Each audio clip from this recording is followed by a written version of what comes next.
Oke, jadi ini adalah Acer Aspire 7. Acer itu emang terkenal selalu membuat laptop yang performanya tinggi, tapi harganya rendah. Contohnya seperti Acer Aspire 7 yang muncul pada tahun 2021 lalu. Acer bisa kasih spesifikasi Ryzen 5 5500U dengan GTX 1650 yang performanya mantap tapi harganya relatif murah, yaitu Rp55.000, bukan rupiah, atau sekitar 10 jutaan. Kenapa saya ambil harga India? Karena sekarang setelah saya cari di Tokopedia, Shopee, Bukalapak, ataupun marketplace manapun ya, karena kita nggak disponsorin, saya nggak bisa nemu barangnya atau goib. Tapi ya wajar sih ya, namanya barang bagus terus murah, pasti banyak juga yang ngerekomendasiin. Nah, di tahun 2022 ini Acer juga ngeluarin lagi Acer Aspire 7. Dan menurut saya sih dia bakalan goib juga. Kenapa goib? Ada dua hal. Pertama adalah harganya yang murah, dan yang kedua adalah dia punya performa yang sangat bagus untuk kelas harganya. Jadi Acer Aspire 7 tahun 2022 ini punya spesifikasi Ryzen 5 5500U dengan RTX 3050 laptop GPU.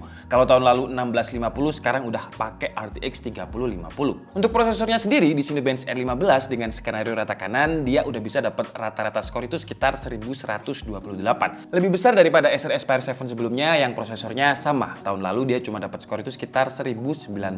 Untuk rendering seperti di software Premiere Pro, dengan kita ekspor ke 4K, dia membutuhkan waktu itu cuma sekitar 1 menit 47 detik. Kalau kita coba di aplikasi lain seperti Blender dengan CPU render template BMW, dia membutuhkan waktu render itu sekitar 5 menit 52 detik. Sedangkan untuk GPU rendernya 8 menit 29 detik. Untuk performa rendering di aplikasi video editing memang kayaknya CPU-nya yang lebih dominan ya. Cuman antara Ryzen 5 5500U dan juga RTX 3050 ini, kalau misalkan kita gunakan untuk gaming, performanya saya suka. Untuk di game Valorant dengan settingan all high resolusi 1080p, dia bisa dapat rata-rata FPS itu di 152 dan maksimumnya ada di 176 FPS. Cukup tinggi untuk laptop yang non gaming. Selanjutnya saya coba juga di game Dota 2 dengan settingan best looking 1080p juga, dia dapat rata-rata FPS di 92 dengan maksimum FPS 105. Terakhir saya coba game berat, game AAA yaitu Cyberpunk dengan settingannya low, terus DLSS-nya ada di performance, ray tracing-nya on. Hasilnya dia hanya bisa mendapatkan rata-rata FPS di 30. Cuman hasil segitu menurut saya udah cukup bagus karena ini Acer Aspire, bukan Acer Predator, bukan Acer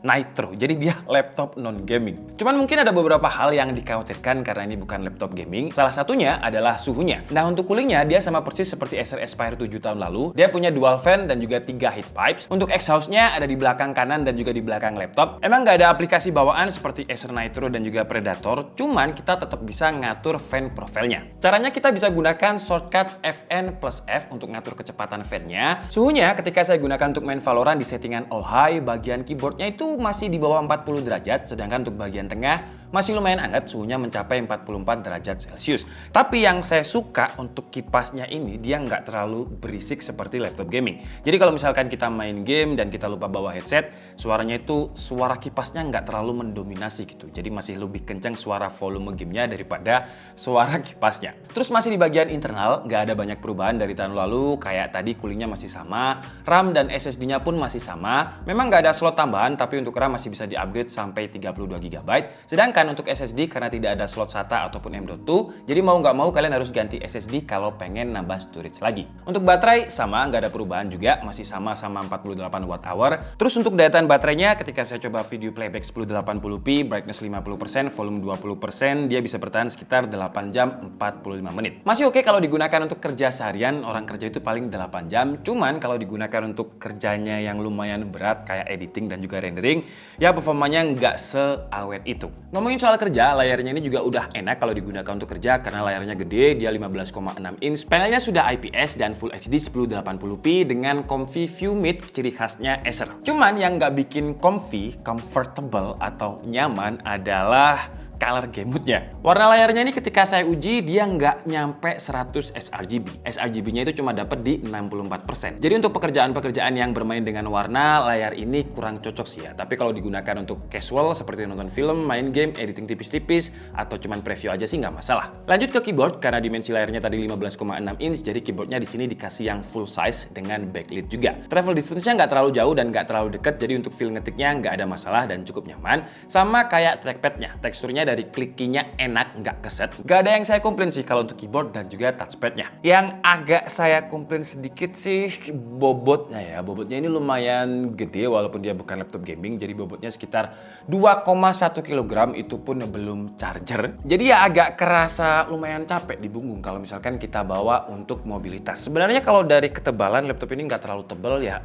Cuman masalah beratnya aja sih. Kalau buat desain, karena dia bukan laptop gaming, jadi desainnya ini simple, elegan, dan terlihat profesional. Tapi yang jadi masalah adalah build quality-nya. Mengingat ini adalah laptop high performance dengan harga murah. Jadi yang dikompromi adalah build quality-nya. Build quality-nya ini full plastik, nggak kayak Acer Swift yang all metal. Ya, tapi walaupun plastik, dia kalau dibilang nggak solid sih, dia tetap solid. Cuman ya nggak seestetik dan juga nggak seawet Acer Swift yang memang dia pakai metal. Untuk port lumayan lengkap, ada port LAN, HDMI, Type-C, 2 buah USB-A, dan audio combo jack. Yang saya sayangkan dia nggak ada port untuk card reader. Oke, jadi cukup segitu aja video review dari Acer Aspire 7 yang nama lengkapnya itu Acer Aspire 7 A71542G. Jadi jangan sampai salah SKU. Dan kalau yang pakai GTX 1650 tahun lalu itu harganya sekitar 10 juta, yang RTX 3050 ini coba kalian tebak harganya ya. Enggak sih ya, enggak sampai 15 juta. Harganya itu 13.999.000. Dan seperti biasa, harga itu udah include dengan Windows 11 dan juga Office 2021. Yang harus diperhatikan adalah kebutuhan kalian dulu. Kalau misalkan kalian pengen buat editing yang benar-benar editing profesional, butuh akurasi warna, laptop ini sih nggak terlalu cocok karena layarnya yang belum 100 sRGB. Tapi kalau kalian butuhnya performa tapi di harga murah, atau istilah kerennya itu price to performance, Acer Aspire 7 ini bisa dijadikan pilihan karena harganya yang murah dan spesifikasi yang ditawarkan menurut saya di harga 14 juta kembali 1000 udah oke banget. Oke, jadi mungkin cukup segitu aja video kita kali ini. Saya minta maaf kalau ada kesalahan dalam penyampaian informasi. Seperti biasa, kalian bisa mengkoreksinya di kolom komentar. Saya Dika Budi and see you on the next video. Bye-bye.